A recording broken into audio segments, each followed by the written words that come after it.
I'm Abby. I'm Allie. We're the Rannick Twins, and this is Oops, I Arted, a part of the Hayden Collins Intelligence Syndicate. All right, Abby. As you know, we're going to be talking about traveling art. Yes, I'm excited. Yeah, that's what I'm talking about. Oh. But today we're going to be talking about art that was stolen or lost and has been recovered in some form or fashion. Yeah, that sounds good. So, neither of us know each other's stories. We've been kind of hiding our secrets from each other. I think that this is going to be exciting. Okay, so I think you and I kind of took some different paths with this. I was looking for art that people found in their attics or at garage sales and stuff like that, and kind of fell down a little bit of rabbit hole because I was looking for a story in particular that I'd heard somewhere. It was about a famous piece of art being recovered in the bathroom of a subway. I scoured the internet and could not find a single thing about it. I wonder if other people have that memory. If you know what we're talking about, email us. If you think ASAP, it's urgent. Yeah, if you think that you've heard of it, then it's got to be some sort of folktale legend or the Mandela effect. Mandela? Question mark? Okay, so this is a story. The title is literally "Stolen Painting Worth $165 Million Found Behind Bedroom Door." Oh my gosh, I read this! I read this article this morning! Okay, so this guy, he is the nephew of Ron. Oh, his name's Ron Roseman, and his aunt and uncle Rita and Jerome were teachers, and they traveled all across the world collecting weird artifacts and whatnot. And so they both died, probably of old age or unknown circumstances, who knows. But he said that they were interesting, and he sold all of the art and furniture to the estate for like $2,000, and then got a call from an FBI agent, and the agent was like, "You're not in trouble." But I feel like that would just give me more anxiety. Yeah, That's like, hey, come down to the office. They're Let's like, talk. You're not in trouble, but hi, my name is blah blah blah. I'm an agent with the FBI. You're not in trouble. It's like, oh yeah? Well, I feel like I'm in trouble. All right, so he said that the FBI told him, Ron, that the painting was stolen from the University of Arizona Museum of Art 32 years ago. Now, we still haven't talked about which painting this is and why this is such a big deal, especially why it stuck out to me. But he said it was quite... The FBI agent literally just said it was quite valuable. I guess he didn't want to let on, like, oh, hey, this painting is worth millions.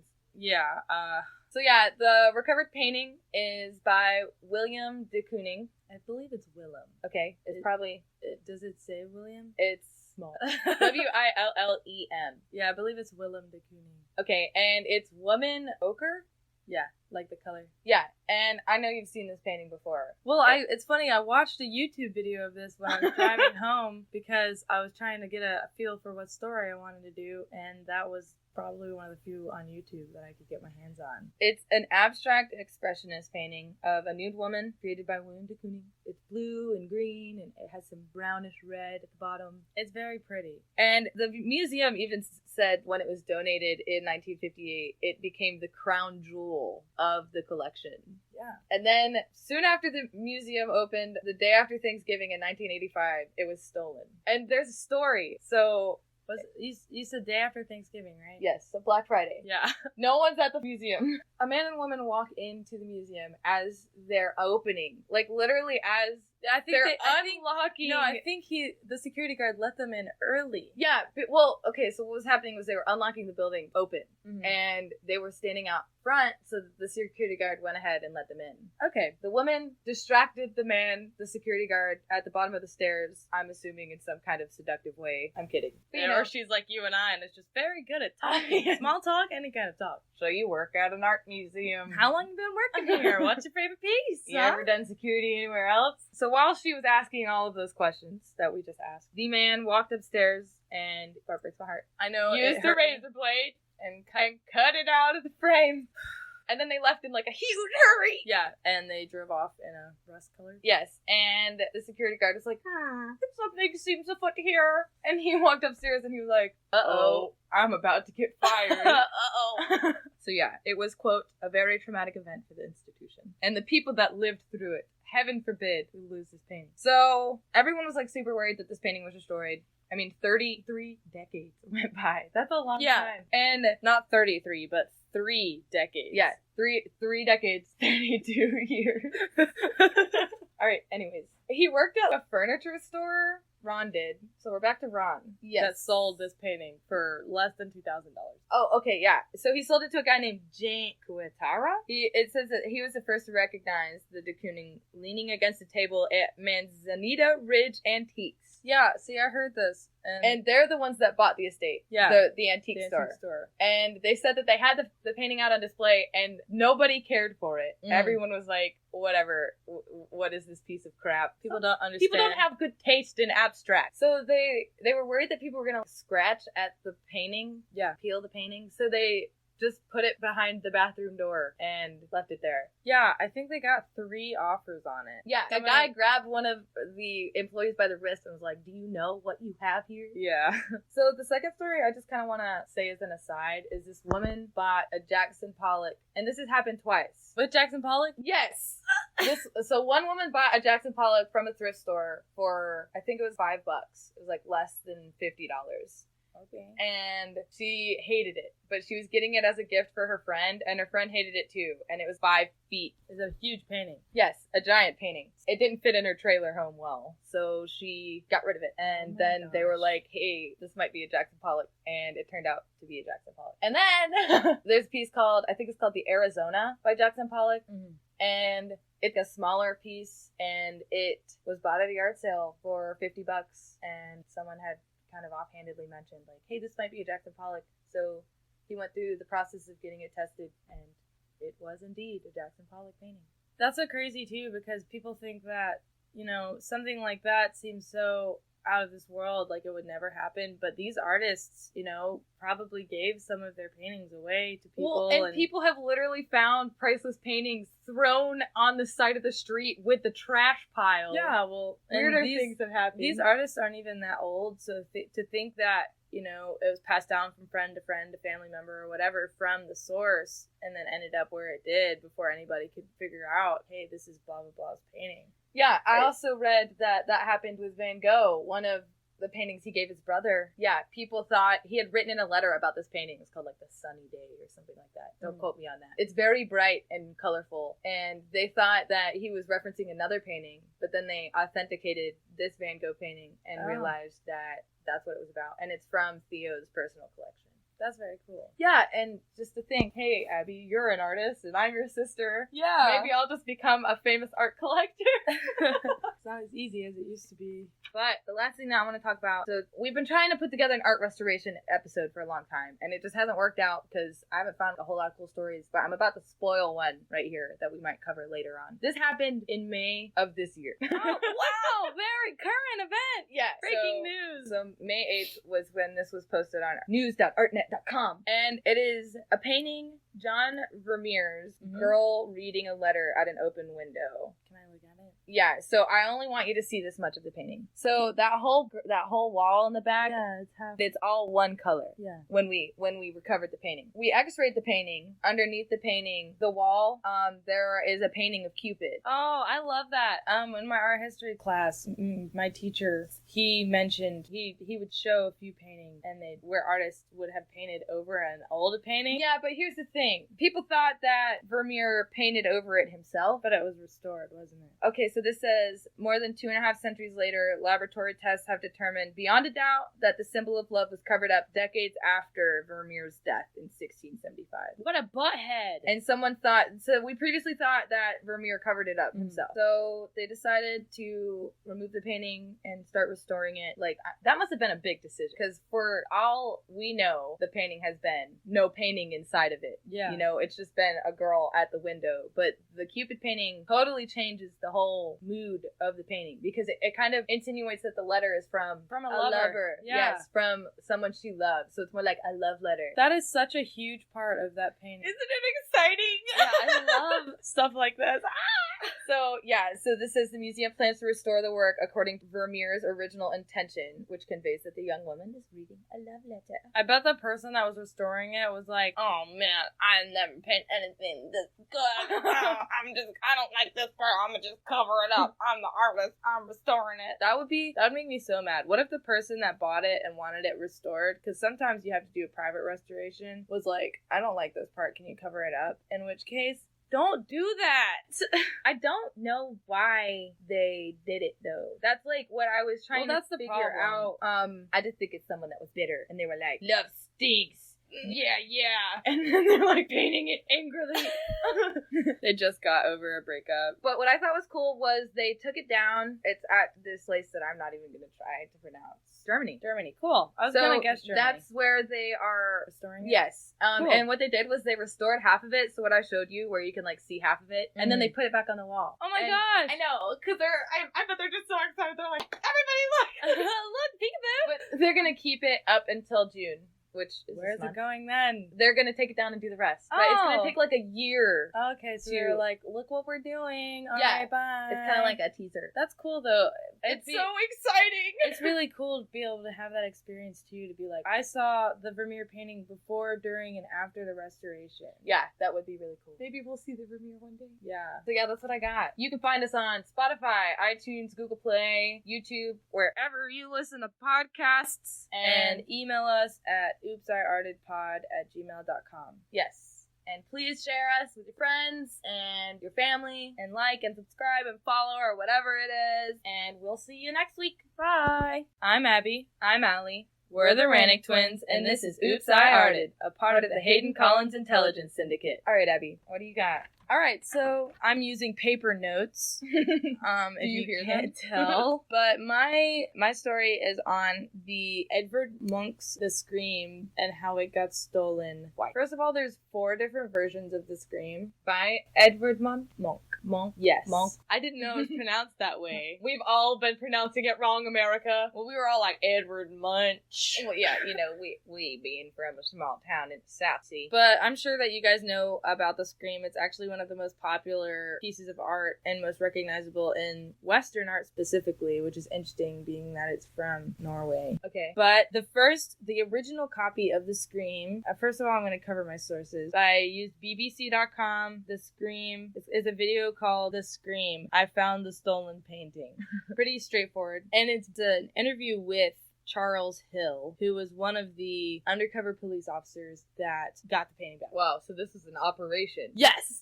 So we're gonna go way back into February at Norway's National Gallery in 1994. I was like, February. Just way back to February. So, back to February of 1994. At Norway's National Gallery, and The Scream was one of the paintings there. And The Scream, if you don't know, was painted in 1893 by Edvard Munch, and yeah. So it's the famous guy with his hands on his face, and his face is all distorted. Yeah. With the orange background. It's been emulated in pop culture. It's been animated in cartoons. Yeah, so you just gave the description that I was going to give, which is awesome. Sorry. No, perfect. And this specific original painting of The Scream is special because Edvard, he blew out a candle on it. Really? Yeah, he blew a candle out onto the painting. So there's candle wax spots on the painting that are very specific to that piece. That is super cool. Yeah, I thought that was awesome too. I had no clue. So Mr. Hill goes through the whole event, and it's also caught on security tape, and it's amazing to watch because there are 2 Norwegian men, and he said Norwegian organized crime, 2 men and a ladder, which I thought was hilarious. So basically these 2 guys put literally like some cartoon stuff, Allie. Put a ladder under the window and climbed up and busted the window. But get this. Yes. But get this. He fell off the ladder before he could get up. So they had to do a take 2. Yes. That means they had enough time. He had enough time to mess up. Yes. Once. It was at night. And then climb. Oh my god. Yeah. So, fell off, climbed back up, busted a window, and stole the painting. It's that easy. Yeah. Well, I guess it was. In 1994, I guess. All caught on hold on, when? 1994. This is the 90s. Yes. And we could... It was at night. But that doesn't matter. You're missing the fact that it's the 90s. But it's Norway. I mean... I guess Norwegian people are more trusting. You think they're more lax?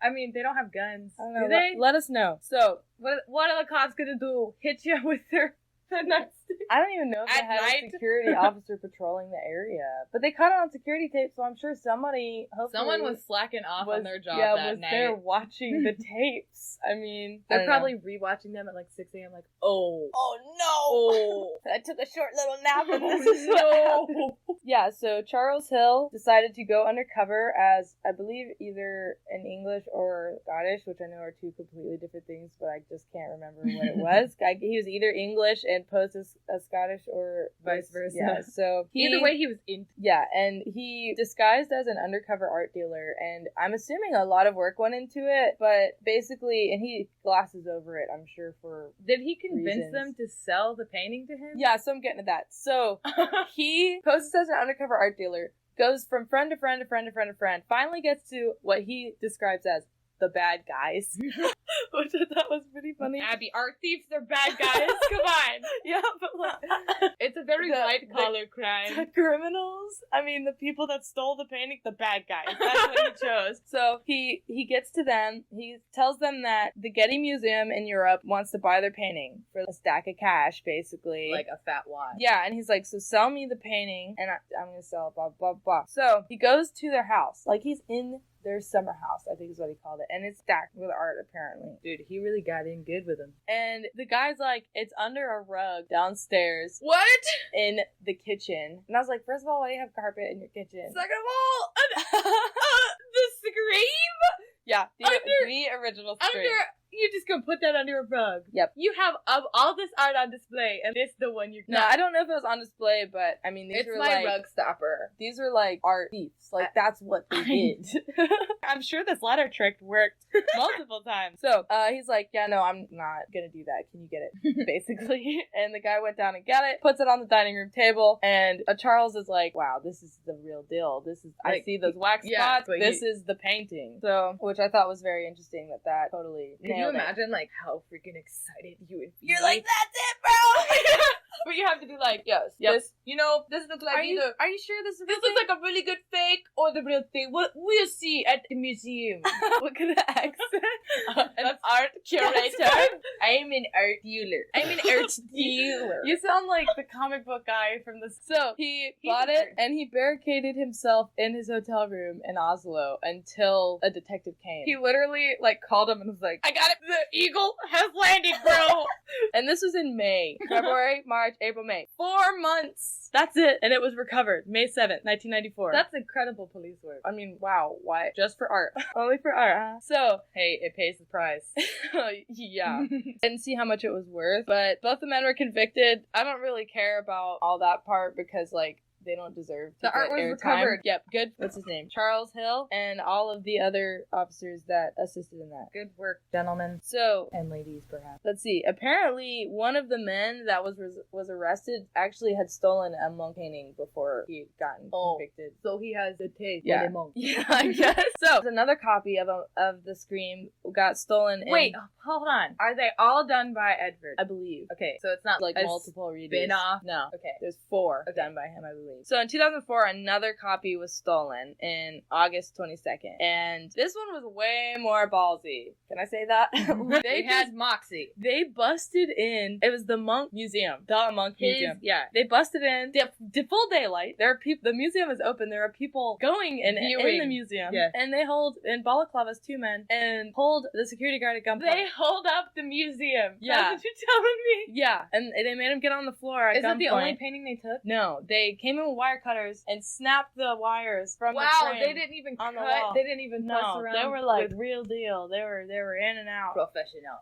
And so Bam Bam Turkey and Ham stole the Scream and stole the Madonna. The Madonna. Yeah, I think it's just called Madonna, but Edward Monk's Madonna. Yeah, because everyone has a Madonna. If you're an artist and you don't have a Madonna, you need to get one. Excuse me, Abby. I'm working on mine. Yeah, no comment. So, yeah, they just took them off the walls and walked out, and apparently they were super clumsy and literally dropped the paintings. What is up with art thieves being clumsy? Fall off the ladder, drop the paintings? Come on, guys, get coordinated. You need to practice this. This is a high-risk, high-return job right here. Yeah, you'd think that you'd have a little bit of experience. At least practice in your own home, carrying books or something out the door. Jeez, come on, Can you guys. imagine how much those frames weigh, though? Come on now. I guess you're nervous or whatever, but I'd get back in the car and I'd be like, Allie, how could you have dropped the freaking painting, dude? dude, I bet that's exactly what happened.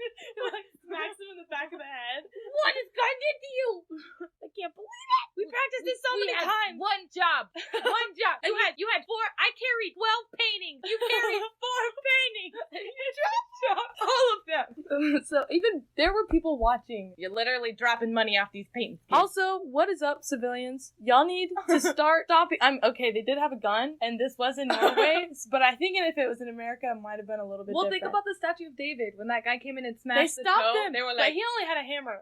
He He did not have a gun. You're right, but have you ever been around a man wielding a hammer over his head? I'm sure it's a little, frightening. Yeah.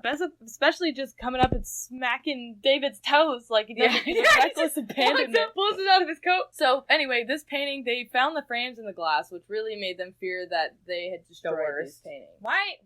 Okay, art thieves, why are you destroying the art? Just leave it be. Just sell it. Yeah, make some money off of it. It'll make its way back into public circulation eventually when someone just dies with the get your collection. stacks and go on with your life. You don't have to burn it. There's no point. You hurt my feelings. Anyway, so well, I guess the only way it makes sense is if you had 12 of the same. You had 12 Van Gogh paintings and you burnt 6 of them. Why? It makes the price go up on the other 6. I guess, but you gotta look. Maybe that's why they were stealing the Edvard Munch paintings, because there's 4 screens, and if there are only 2, then they'd probably double in price. I mean, isn't that how business works? Economics. I don't speak econese. So they took the frames and the glass out, and these paintings were missing 2 years. Okay. Which is not 33 years. Sorry, I'm sorry. But they were recovered, and they were not destroyed, but they weren't in as good as condition because they were taken out of the frames. They weren't taken care of. They said that they were neglected. But the scream that was recovered in 4 months was fine under the rug, huh? It was fine. Yeah, I don't know. I don't even know if that one was in the frame or what. So, dude, come on now.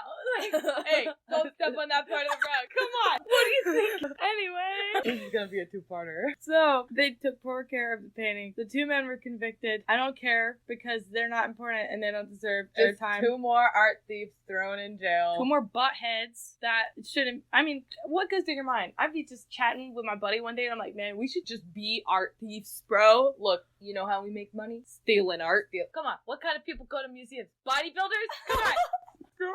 Bunch of scrawny nerds go to art museum. We can find them. Nobody will stop us. You think they're gonna speak up? They don't even speak up in class. Come on. Why do you sound like you're from, I don't want to offend anybody, but like Jersey or... Alright, so 2 men convicted, sentenced to 4 to 8 years in prison and a fine of $117 million US. Dude, so they charged them for the price of the painting. Both of them. That's quite a bite in the butt right there. Paid to the city of Oslo. So it's converted money, obviously, but $117 million. That's almost as much as that Willem de Kooning painting was worth. An obscene amount of money. Yeah, they're never gonna pay that off. Yeah. So no, that's how you get a habitual art thief right there. Got him. You can't sell enough art to pay off this debt, son. They'll try though. So the museum was actually closed for 10 months after the robbery for a security overhaul. Thank you. I hope that's what the other museum did. Tighten up our measures. Yeah. Okay, so this is gonna be a 2-parter. Already decided. All right. Well, that was another episode of Oops, I Arted. Probably 2 more episodes of Oops, I Arted. Woohoo! You can find us on Spotify, iTunes, Google Play, YouTube, wherever you listen to podcasts, and email us at oopsiartedpod@gmail.com. Yes. And please share us with your friends and your family, and like and subscribe and follow or whatever it is. And we'll see you next week. Bye.